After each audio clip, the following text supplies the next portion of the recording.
नमस्कार दोस्तों, हमारे चैनल पर आपका स्वागत है।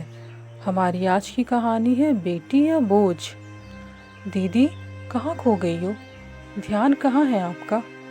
आप गैस के सामने खड़ी हो और दूध उफन कर नीचे गिर रहा है, लेकिन आपका ख्याल ही नहीं है। जब छोटी बहन कविता ने जयंती जी को आवाज़ दी तो उनकी तंद्रा टूटी। जयंती जी ने जल्दी से गैस बंद किया और गैस साफ करते करते ही कहा, कुछ नहीं, बस ऐसे ही। मैं जानती हूँ दीदी, आप वर्षा बिटिया के बारे में सोच रही है ना? हाँ, सोच तो उसी के बारे में रही हूँ। बहुत सोचने पर भी दिमाग काम ही नहीं करता। वर्षा गोरे रंग की सुंदर पढ़ी लिखी इंजीनियर लड़की है। ईश्वर ने हर गुण से नवाजा है उसे, और वर्षा ने भी अपनी मेहनत और लगन से अपने गुणों को निखारा है। 30 लाख का पैकेज है उसका। इतनी सर्वगुण संपन्न लड़की को जब लड़के वाले ना कहते हैं तो एक माँ के दिल को ठेस तो पहुँचेगी ना। आज 8वीं बार लड़के वाले वर्षा को देखने आए हैं। उनके चेहरे से तो लग रहा था कि उनकी हाँ ही होगी, लेकिन जब उन्होंने कहा कि घर जाकर जवाब देते हैं तो ना जाने क्यों मन में शंका कुंसाएं आ रही है। छोटी बहन कविता ने कहा, दीदी चलिए हम हॉल में बैठकर आराम से बात करते हैं। हॉल में कूलर चालू कर आराम से सोफे पर बैठी तो थोड़ा सा सुकून मिला। सुबह से लड़के वालों की आवभगत करते करते बहुत थकान महसूस हो रही थी। ऊपर से मन में चिंता थी कि कहीं इस बार भी लड़के वाले ना ना कह दे। दीदी, इस बार उम्मीद तो पूरी है कि लड़के वालों की हाँ ही होगी। देखा नहीं आपने कि लड़का और उसकी मम्मी किस प्यार भरी निगाहों से हमारी वर्षा को निहार रहे थे। लड़के की मम्मी ने तो कह भी दिया था कि उन्हें तो हमारी वर्षा बहुत पसंद है। अब निर्णय सिर्फ लड़के के ऊपर है। जयंती जी ने कहा, बात तो तेरी ठीक है, लेकिन ऐसा पहली बार थोड़ी ही हो रहा है। हर बार लड़के वालों के चेहरे से, उनके हाव भावों से हमें ऐसा लगता है कि इस बार लड़के वाले हाँ ही करेंगे, लेकिन हर कोई घर जाने पर दूसरे दिन फोन पर अपनी ना बताता है। कुछ समझ में ही नहीं आ रहा है कि आखिर ऐसा क्यों हो रहा है। एक्सीडेंट में तेरे जीजाजी गए तब वर्षा सिर्फ 7 साल की थी और बेटा आकाश 3 साल का था। एक्सीडेंट में आकाश के दोनों पैर चले गए थे। तब से आज तक आकाश के सभी काम मैं और वर्षा मिलजुल कर करते हैं। किसी तरह सिलाई कढ़ाई करके, छोटे मोटे काम करके मैंने वर्षा को पढ़ाया। कभी कभी मन में आता है कि आखिर कब तक ईश्वर मेरी सहन शक्ति की परीक्षा लेंगे। तेरे जीजाजी के जाने के बाद पूरे 20 साल से घर गृहस्थी का बोझ अकेले उठा रही हूँ। सभी रिश्तेदारों ने हमसे मुंह मोड़ लिया था, क्योंकि उन्हें लगता था कि कहीं मैं उनसे कुछ सहायता ना मांग लूँ। कहते हैं कि बुढ़ापे में बेटा हमारा सहारा होता है, लेकिन यहाँ पर तो 22 साल के जवान बेटे को मेरे सहारे की ज़रूरत है। सोचती हूँ कि एक बार वर्षा के हाथ पीले हो जाए तो कम से कम एक बोझ से तो मुक्ति मिले, लेकिन ना जाने मेरी किस्मत कैसी है कि इतनी सर्वगुण संपन्न लड़की भी लड़के वालों को पसंद नहीं आ रही। मेरी तो कुछ समझ में ही नहीं आ रहा है। इस पर वर्षा की मौसी कविता जी ने कहा, दीदी क्या आपने कभी वर्षा से इस बारे में बात की? अरे ना, लड़के वालों की तरफ से हो रही है तो इसके लिए मैं वर्षा से क्या बात करूं? वर्षा की मौसी कुछ सोचते हुए बोली, दीदी शायद आपका इस बात की ओर ख्याल ही नहीं गया कि जब भी लड़के वाले बेटी वर्षा को देखने आते हैं तो पहले वे खुश होते हैं। उनके चेहरों से ही लगता है कि उनकी हाँ ही होगी, लेकिन जब लड़का और लड़की अकेले में मिलते हैं उसके बाद लड़के के चेहरे पर थोड़ी सी उदासी दिखती है। क्या आपने इस ओर कभी ध्यान दिया है? मेरा तो इस बात की ओर कभी ध्यान ही नहीं गया। तेरा कहने का मतलब क्या है? कहीं वर्षा लड़के वाले से ऐसी कोई बात तो नहीं कहती जो उन्हें नापसंद हो? वर्षा ऐसा क्यों कुछ कहेगी?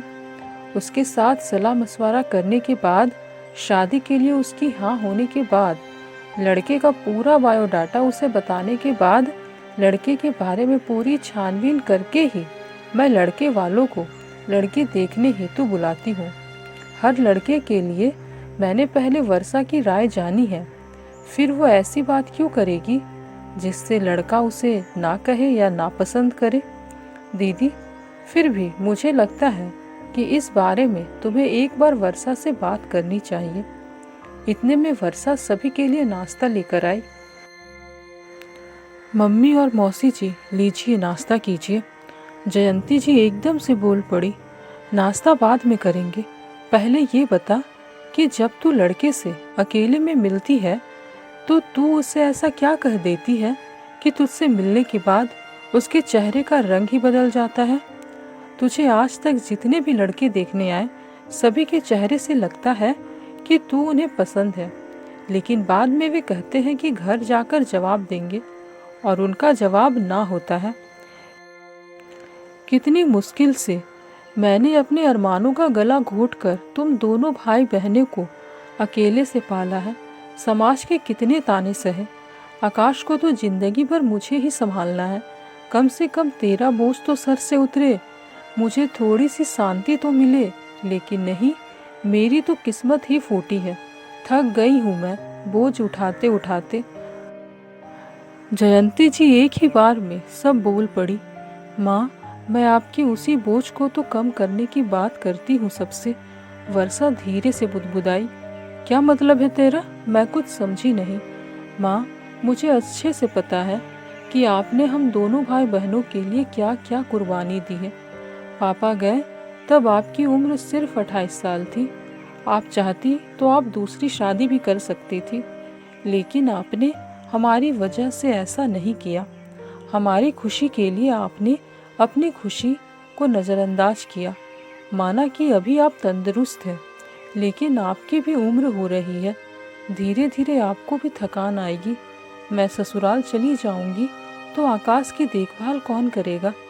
इसलिए मैं लड़के से कहती हूँ कि मैं उनके परिवार के हर सदस्य का तन मन धन से पूरा पूरा ख्याल रखूंगी।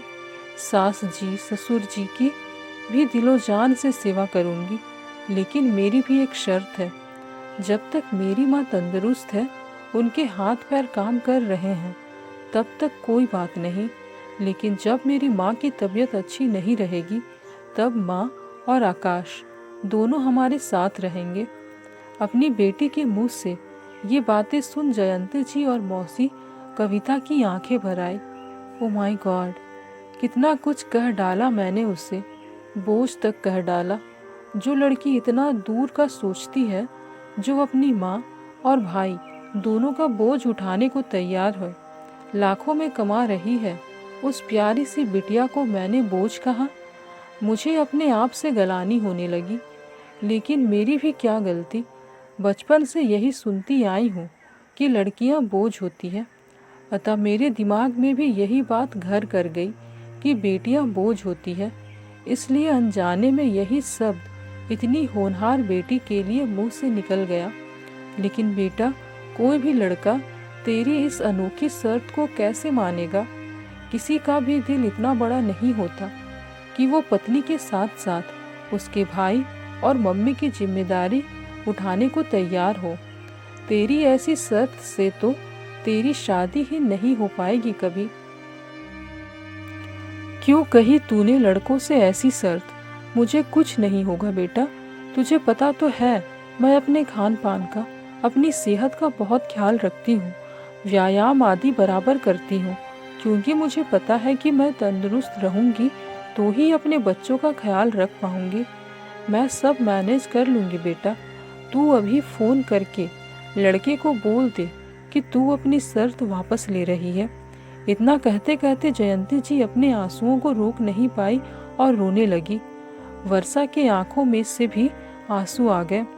मम्मी, कोई ना कोई तो होगा जो मेरी भावनाओं को समझकर मेरी शर्त को मानकर शादी के लिए हाँ कहेगा। वैसे भी शादी करना ही जीवन का अंतिम उद्देश्य नहीं है। जैसे अभी तक कमा खा रहे हैं, वैसे आगे भी जी लेंगे। बचपन से पाला है हमने आकाश को, उसको ऐसे कैसे छोड़ सकते हैं? आखिर दुनिया बेटियों को बोझ क्यों कहती है? आज बेटियां भी इतनी सशक्त है कि वे हर तरह का जिम्मेदारियों को उठा सकती है। दोस्तों, आपको हमारी यह कहानी कैसी लगी कमेंट्स में ज़रूर बताएं। साथ ही हमारे चैनल को लाइक, शेयर, सब्सक्राइब जरूर करें। तो मिलते हैं एक नई कहानी के साथ।